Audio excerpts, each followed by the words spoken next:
À partir du printemps 2026, les médicaments sur ordonnance coûteront la moitié, parfois le tiers de leur prix actuel. Maintenant. Les voleurs du Minnesota sont déjà arrêtés et expulsés par dizaines, bientôt par centaines et milliers. Un audit a eu lieu en Californie et même les démocrates ont été touchés. Nous bombardons la Syrie, mais le ministère syrien de la Défense y participe en tant qu'allié. Ils nous ont donné des indications sur 24 sites de Daesh dans leur propre pays. Les Israéliens nous ont un peu aidés. Mais pourquoi ne demandez-vous pas ce qu'il en est avec l'Iran ? Et avec l'Iran, c'est très intéressant. Avec une grande puissance nucléaire, croyez-le ou non, mais Téhéran, la capitale de l'Iran, avec une population de 9 millions d'habitants, il prévoit, dans un avenir très proche, de l'évacuer vers l'autre côté de l'Irak, dans une partie complètement opposée de l'Irak. Pourquoi le saurez-vous bientôt ? Les sous-titres ont été faits par Dima Torzok, près d'un an après Trump. Pourquoi, vous demandez-vous, le prix des médicaments aux États-Unis chute-t-il ? Eh bien, vous devez bien sûr savoir certaines choses pour commencer à en profiter. Comme nous le savons tous, les médicaments fabriqués aux États-Unis et vendus, disons, en France pour 10 $ peuvent facilement être vendus aux États-Unis pour 140 $. Pas moins que dans les pays vers lesquels nous exportons, mais plusieurs fois plus. Moi-même, j'ai payé. Pour un mois. J'achète un médicament lié à l'arythmie, c'est-à-dire à la fibrillation auriculaire, qui me coûte environ 270 $ par mois, alors que d'habitude je prends pour 3 mois. En allant en Israël, j'ai trouvé exactement le même médicament, de la même entreprise, dans le même emballage, au même conditionnement, pour 11 $. Eh bien, c'est-à-dire 25 fois moins cher, messieurs. C'est déjà trop. 25 fois moins cher. Vous expliquez ou vous n'expliquez pas pourquoi, mais le fait est qu'on nous traite comme des truies. Et en plus, ils ricanent en le faisant. Donc la résistance contre Donald Trump était telle que je pensais que les compagnies pharmaceutiques allaient en faire exploser la Maison-Blanche. Au diable et à la grand-mère, mais une seule donc. Pfizer a cédé et a signé un engagement de vendre aux États-Unis aux prix les plus bas du monde, c'est-à-dire les prix les plus bas qui existent. Voilà, à ce prix-là et pas plus. Trump a donné l'ordre de créer un site web. Il s'appellera Trump.rx et il y vendra des médicaments avec une réduction de 50 à 85%. Pas mal, n'est-ce pas ? Et là, tous les autres géants pharmaceutiques y sont arrivés aussi. Vous savez pourquoi ? Ils avaient peur de perdre le marché. Je dois vous interroger sur les dernières nouvelles de la Maison-Blanche. Que l'administration a conclu un accord avec 9 entreprises pharmaceutiques pour faire baisser le prix des médicaments aux États-Unis. Quel impact cela aura-t-il sur la courbe des dépenses de santé? Oh, c'est énorme, et vous vous en souvenez peut-être. Je me souviens en avoir parlé chez vous à l'antenne dès le premier mandat, lorsque le président Trump est arrivé et s'est attaqué très sérieusement aux compagnies pharmaceutiques. Pour la première fois depuis 2 ans après la Seconde Guerre mondiale, l'indice des prix des médicaments a tellement baissé qu'il y a eu une déflation. Et c'est ce que nous observons actuellement. C'est pourquoi il négocie fermement, pousse la Food and Drug Administration à autoriser plus de génériques et biosimilaires pour faire baisser les prix des médicaments. Mais n'oubliez pas que les prix des médicaments ne sont qu'une petite partie de toute l'histoire, qu'il nous faut réduire les dépenses de santé et nous travaillons dur là-dessus. Déjà 9 fabricants de médicaments ont accepté de vendre aux États-Unis au prix les plus bas parmi les pays développés et 7 autres viendront la semaine prochaine. Nous leur avons laissé le droit d'accorder des réductions en Afrique, dans d'autres pays en développement. Mais s'ils vendent en quelque part, dans les soi-disant pays développés à un certain prix, ils n'ont pas le droit de vendre chez nous à un prix plus élevé. S'ils ne le font pas, ils seront expulsés de notre marché. Nous fermerons et c'est tout. Au revoir. En d'autres termes, Trump et son équipe essaient de créer un environnement de concurrence loyale pour le vendeur et l'acheteur. Pourquoi vendaient-ils chez nous ? Et, comme on dit, on ne pouvait rien y faire parce que nous ne pouvions pas importer de médicaments de l'étranger.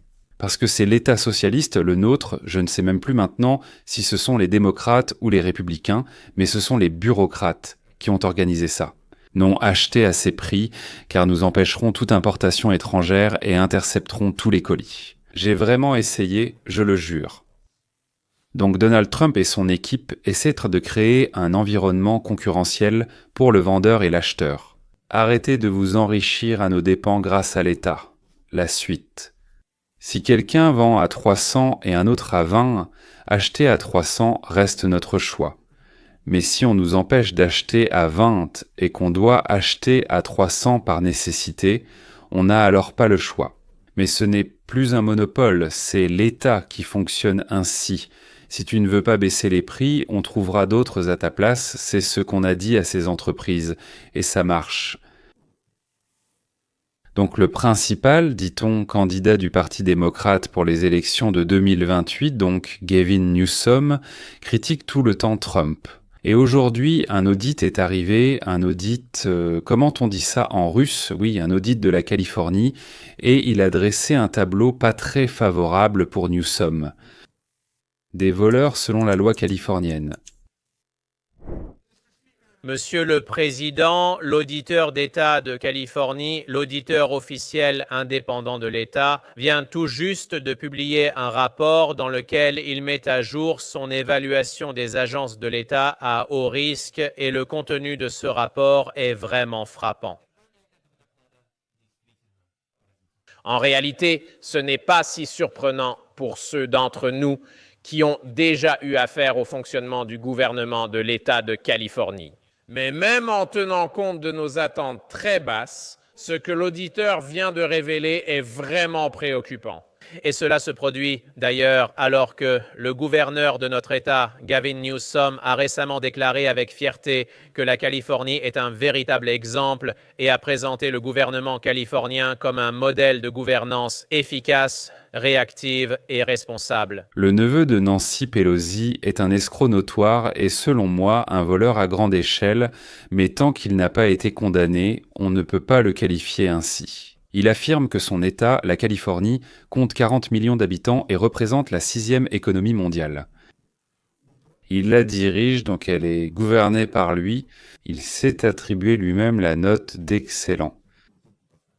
Et que le peuple des États-Unis devrait être tellement ravi qu'il devrait lui remettre les clés de la Maison-Blanche en 1928, pour qu'il dirige aussi tous les États comme il dirige le plus grand et le plus important État de l'Union. L'auditeur identifie les agences gouvernementales à haut risque. Qu'est-ce que cela signifie? Cela signifie qu'elles présentent un risque important de causer de graves dommages à l'État ou à ses habitants pour être considérées comme une agence à haut risque. L'organisation ne doit pas seulement présenter des cas graves de gaspillage, de fraude, d'abus ou de mauvaise gestion, mais aussi ne pas prendre de mesures correctives suffisantes. En Californie, la direction ne s'occupe pas de mettre fin au pillage du pays. Disons-le ainsi, oui. Ils couvrent le vol et le banditisme, parce qu'ils sont eux-mêmes des voleurs et des bandits qui font semblant de s'attraper eux-mêmes. Alors? Dans son nouveau rapport, l'auditeur a identifié 8 agences californiennes distinctes classées comme à haut risque. 4 de ces 8 agences ont rejoint cette liste. Ils ont reçu cet honneur douteux sous l'administration de Gavin Newsom, y compris le département des services sociaux, qui a été ajouté cette année. Avant Gavin Newsom, il y avait des vols éhontés dans 4 départements, puis Newsom est arrivé et le vol a doublé et maintenant il pillant dans 8 départements. Notant précisément ce que faisaient les Somaliens au Minnesota. Ils pillant le fonds d'aide destiné aux minorités défavorisées, aux personnes âgées malades, aux handicapés, aux anciens combattants, c'est-à-dire qu'ils volent ceux à qui ils promettent de plein d'avantages pour qu'ils votent pour eux. Ils vont dans toutes les maisons de retraite, dans les hôpitaux, même dans les petits parcs où les retraités s'assoient, et ils expliquent à mon vision qu'il faut voter pour ceux-là, alors vous continuerez à recevoir, mais si vous votez pour ceux-là, alors vous n'aurez plus de petits avantages. Mais en réalité, ce sont justement ces naïfs qu'ils dépouillent ensuite. Parmi les conclusions expliquant pourquoi ces différents organismes sont considérés comme à haut risque, il y a le fait que des erreurs massives dans les paiements commises dans notre programme CalFresh pourraient maintenant coûter à l'État 2,5 milliards de dollars de fonds fédéraux. Des erreurs que, on ne comprend absolument pas comment l'ordinateur a pu les faire lui-même. Personne ne lui a dit de le faire, il s'est juste trompé tout seul. Voilà, ces erreurs que l'ordinateur a faites lui-même nous coûtent 2,7 milliards de dollars par an. Ce ne sont que les erreurs pour la seule année 24. Eh bien là, ils ont mis une virgule au mauvais endroit après un zéro, où ils ont changé 12 en 4600 tout à fait par hasard. En lien avec le programme médical et le droit à bénéficier de médical, il y a des difficultés constantes pour déterminer qui y a droit. Le maintien des prestations à ceux qui ne remplissent pas le seuil de revenus ou ont quitté l'État menace aussi des milliards de dollars. La fraude persistante et les trop perçus dans nos allocations d'assurance chômage coûtent à l'État, continuent de coûter à l'État des milliards de dollars. Cela, bien sûr, après la fraude massive de 32 milliards de dollars sur les allocations chômage pendant les années Covid. Pendant cette période, 32 milliards de dollars ont été volés en Californie, 32 milliards de dollars, et ils n'ont pas retrouvé la trace d'un seul centime. J'ai cherché moi-même, mais je le jure, je n'ai rien trouvé. Maintenant, c'est plus modeste, donc on ne peut pas détourner autant de choses avec le Covid. Mais les flux d'argent vont sur les comptes de quelqu'un qui ne vit pas en Californie, et toutes les informations sur où est allé l'argent, donc qu'il a dépensé, qu'il n'a pas vérifié. Alors qu'ils auraient dû le faire, ils se sont évaporés quelque part et ont disparu. L'information elle-même s'est envolée. Elle a juste pris et s'est envolée. Incroyable. L'État a déjà manqué 6 échéances consécutives pour son rapport financier annuel complet, ce qui met en danger non seulement notre code de crédit, mais aussi le financement fédéral. 6 fois, l'État de Californie n'a pas pu rendre compte aux autorités fédérales, en particulier concernant l'argent reçu des fédéraux. On leur a donné de l'argent, on leur demande où il est passé, mais ils ne savent pas. Les gens de Trump ont déjà dit « Tant que vous ne rendrez pas de compte, pas de nouveaux fonds ». Je ne peux pas imaginer comment cela va se passer, car cela priverait des millions de personnes âgées de médicaments et de médecins. Et comment cela va se faire? Seuls les voleurs le savent. Parce qu'on n'y peut rien, les fédéraux finiront quand même par donner de l'argent. Donc, maintenant, tout cela se produit en plus de ces exemples très connus de fraude et de gaspillage hallucinant qui existent dans le gouvernement de l'État de Californie. Nous avons bien sûr le projet de train à grande vitesse, dont le coût est maintenant estimé à 128 milliards de dollars, soit plusieurs fois plus que ce qui était prévu au départ. Et où, près de 20 ans plus tard, nous n'avons toujours pas vu de rail posé. Nous avons le problème des sans-abri, et un autre audit gouvernemental a montré que l'État a dépensé 24 milliards de dollars, mais a perdu la trace de cet argent. Il n'a pas su dire où est allé l'argent, ni si cela a été bénéfique. Pendant ce temps, le nombre de sans-abri en Californie a considérablement augmenté, au point que la moitié de tous les sans-abri du pays vivent là-bas. Récemment, le système 901 NINSIT, financé depuis des années par les contribuables via leurs factures de téléphone. Il y a un enthousiasme pour le développement d'une toute nouvelle système NINSIT. 650 millions de dollars ont été dépensés. Puis l'État a dû abandonner le projet car la technologie ne fonctionne pas. Ils ont volé un peu plus de 100 milliards alloués aux trains à grande vitesse. Ils ont volé 24 milliards alloués aux sans-abri. Alors, où est tout cet argent ? Sérieusement, qui les garde? Où sont-ils gardés? C'est plus que Pablo Escobar, qui avait le plus de liquidités au monde. C'est encore plus fort qu'Al Capone, qui n'a pas été emprisonné pour meurtre, mais pour fraude fiscale. C'est notre adversaire, je parle du gouverneur de Californie Newsom, notre adversaire aux élections. Pourquoi faire? Le coucou fait l'éloge du coq. Rachel, la présidente de l'Association du commerce de détail, a dit que la Californie est un exemple pour tout le pays. Le reste du pays regarde notre législation. Quel merveilleux fanfaron. Eh bien, quand tu as du succès, alors vante-toi, s'il te plaît. Mais si tu n'avais rien à montrer. S'il y a 140 000 sans-abri en Californie, si nous avons des incendies. Comme tu n'allais pas l'argent voler, tu voles toi-même sans donner d'argent pour nettoyer la forêt. Si chez nous, tout le monde vole sans scrupule, mais qu'on emprisonne pour ne pas porter de masque et qu'on n'emprisonne pas pour vol, alors bien sûr, tu mérites de devenir président de la Biélorussie ou du Moudjikistan. Je ne sais pas, je crois qu'il n'y a pas un tel pays, mais quand même, là-bas, tu mérites d'être président. Pendant ce temps, comme nous l'avions promis, nos avions ont frappé Daesh en Syrie. Ce qui est promis par les États-Unis, on l'attend 3 jours ou 3 ans. Commençons aujourd'hui par la réponse de Donald Trump au récent assassinat de 2 militaires américains et d'un interprète civil en Syrie. Le ministre de la Défense, Pete Hegseth, décrit les frappes aériennes en Syrie comme une vengeance contre l'État islamique. Reportage de l'équipe Fox sur ces dernières informations. Trey Yates est à Tel Aviv pour réagir aux frappes. Et la correspondante principale à la sécurité nationale, Jennifer Griffin, commence notre reportage avec ce que nous savons ici à Washington. Bonsoir Jennifer. Bonsoir Brad. Un haut responsable américain a déclaré à Fox que les forces armées américaines ont frappé plus de 50 cibles de l'État islamique en 2 heures, suivant l'ordre présidentiel de les frapper durement. Après l'assassinat de 3 Américains samedi, 2 membres de la garde nationale de l'Iowa et leur interprète civil, tués par un membre des forces de sécurité syriennes. Le commandement central américain a frappé des dizaines de cibles de l'État islamique lors de l'opération Frappe de l'œil du faucon. L'Iowa est connu comme l'État faucon. Les frappes ont visé plusieurs sites à travers toute la Syrie, parmi lesquels des infrastructures du groupe terroriste État islamique et un dépôt d'armes. Le chef du Pentagone, Pete Hegseth, a écrit sur son Twitter que ce n'est pas le début d'une guerre, c'est une déclaration de vengeance. Les États-Unis d'Amérique, dirigés par le président Trump, protégeront toujours notre peuple sans hésiter ni reculer. Le sergent William Nate Govard, 29 ans de Marshalltown, le sergent Edgar Torres Tavar, 25 ans de Des Moines, et leur interprète civil Hayat Mansour Sakaf du Michigan. Ils sont rentrés lors d'une cérémonie solennelle mercredi à la base aérienne de Dover, Delaware, où le président les a accueillis.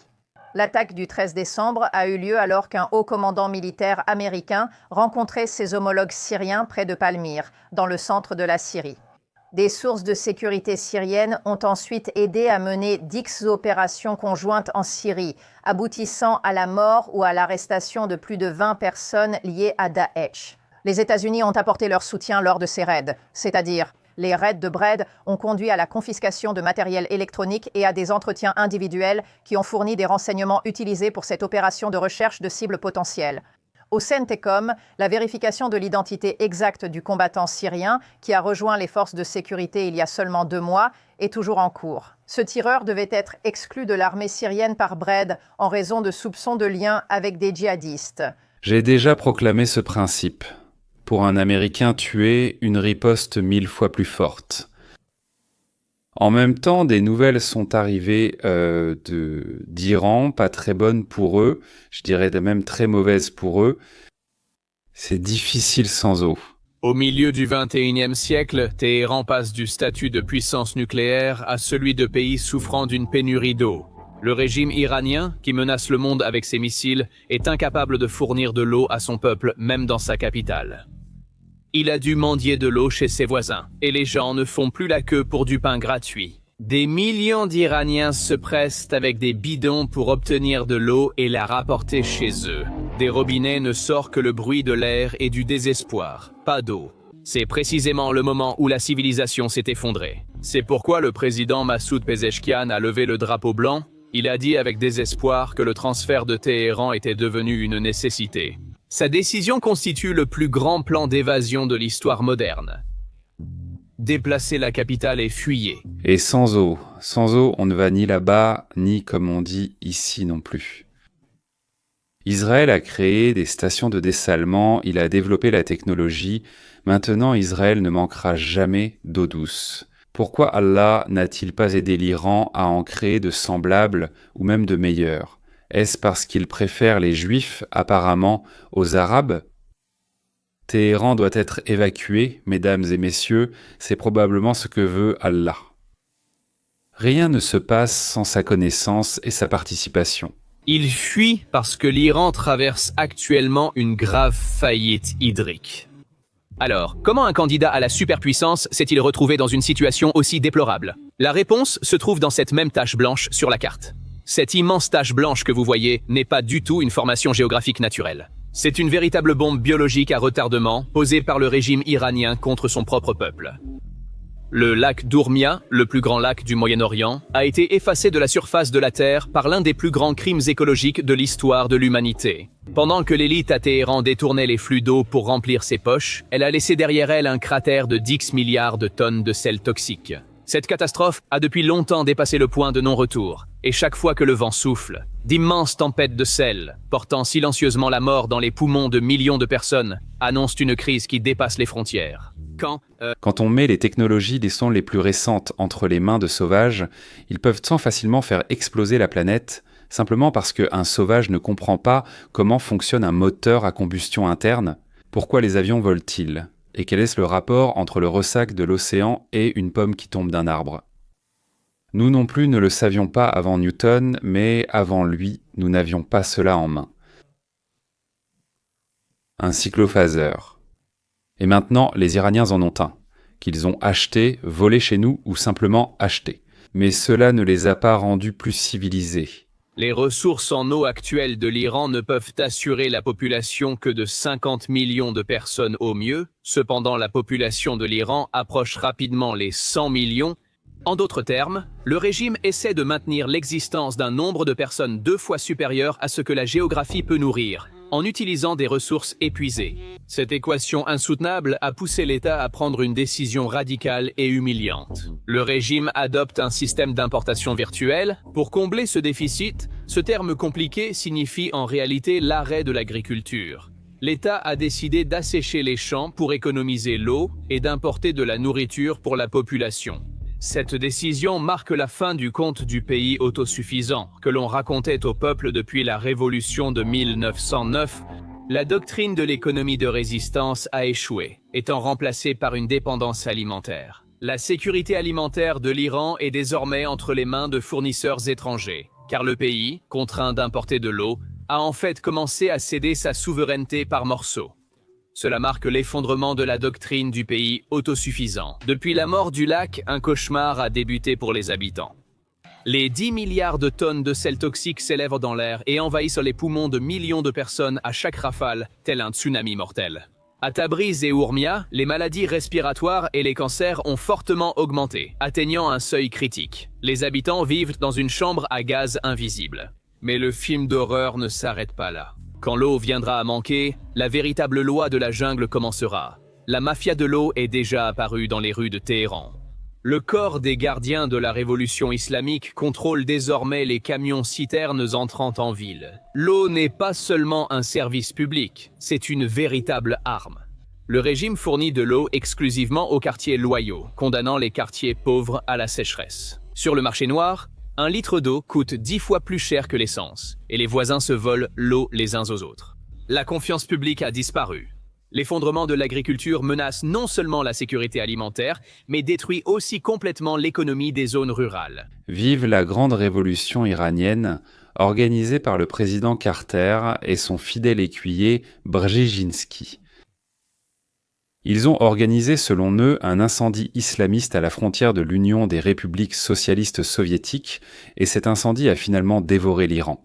Mais revenons à nos affaires intérieures. Tous ceux qui le peuvent, et même ceux qui ne le peuvent pas, prédisent qu'en 26, il y aura 5%. Alors, les amis, préparez-vous à une économie à 5% sous Trump. C'est le sujet de notre émission. C'est toujours le meilleur indicateur global de l'état de notre économie. Cela signifie produit intérieur brut. Il englobe la consommation, les investissements, les dépenses publiques et le commerce extérieur. Depuis 25 ans, il reste en moyenne à 2%. Au cours du siècle précédent, la croissance du produit intérieur brut était en moyenne de 3,5% par an. C'était une véritable prospérité pour tous les Américains, pour tous les niveaux de revenus. Non seulement la prospérité, mais aussi la possibilité de gravir les échelons du succès. Maintenant, je pense que le programme économique de Trump, la réduction des impôts pour stimuler l'offre, la déréglementation massive, vraiment massive, et un commerce libre, équitable et réciproque sont capables d'assurer une croissance du produit intérieur brut de 5%. Exactement, 5%, pas à chaque trimestre et pas nécessairement chaque année. Je pense qu'avec d'importants investissements dans les affaires, dont une forte croissance de l'intelligence artificielle. Avec la forte baisse des prix du pétrole, cela pourrait entraîner une longue période d'inflation nulle. Monsieur, le programme de Trump pourrait permettre une croissance de 5% l'année prochaine, peut-être même l'année suivante. La réinterprétation et la renaissance choquante par Trump d'une nouvelle voie capitaliste vers la prospérité sont actuellement totalement sous-estimées par tous, amis comme ennemis. Même la baisse des prix du pétrole, passant de près de $80 le baril au début de l'année à environ $55, Aujourd'hui, le pétrole impacte de nombreux biens, services et leurs prix dans toute l'économie. Et si le prix reste plus ou moins au même niveau, une baisse de plus de 30% fera baisser les prix à la consommation. Nous pourrions très bien avoir plusieurs mois avec un indice des prix à la consommation nul ou même un indice des prix à la consommation négatif. Cela contribuerait sans aucun doute à la croissance du produit intérieur brut réel. La dernière fois que l'économie a atteint une croissance de 5%, c'était au deuxième trimestre de l'an 2000. D'accord, c'était il y a 25 ans. La dernière fois que le produit intérieur brut réel a atteint 5% sur toute une année, c'était en 1984 sous Ronald Reagan, lorsque le taux de croissance a atteint jusqu'à 0,6% pour toute cette année-là. C'était il y a plus de 40 ans, alors, les amis, tenez-vous bien, nous n'avons pas fait cela depuis plus de 40 ans. Mais je crois que cela pourrait très bien arriver l'année prochaine et même l'année suivante. Nous atteindrons bientôt les 50 000 et irons encore plus loin, battant tous les records, y compris sur le S&P. Mais en écoutant le discours convaincant de M. Trump mercredi soir, j'ai simplement eu l'idée que, vous savez quoi, nous allons devoir faire une économie de 5% et c'est notre principal sujet. Sur cette excellente note, nous allons conclure que nous le voulions ou non, nous le voulons, nous le voulons. Bien sûr, l'économie des États-Unis va croître à toute allure, elle n'a tout simplement pas d'autre choix, et nous n'avons plus envie d'aller nulle part, de fuir nulle part. Parce que cela ressemble beaucoup à une autre victoire parmi une série de victoires dont nous ne nous lasserons jamais. Au revoir, à la prochaine.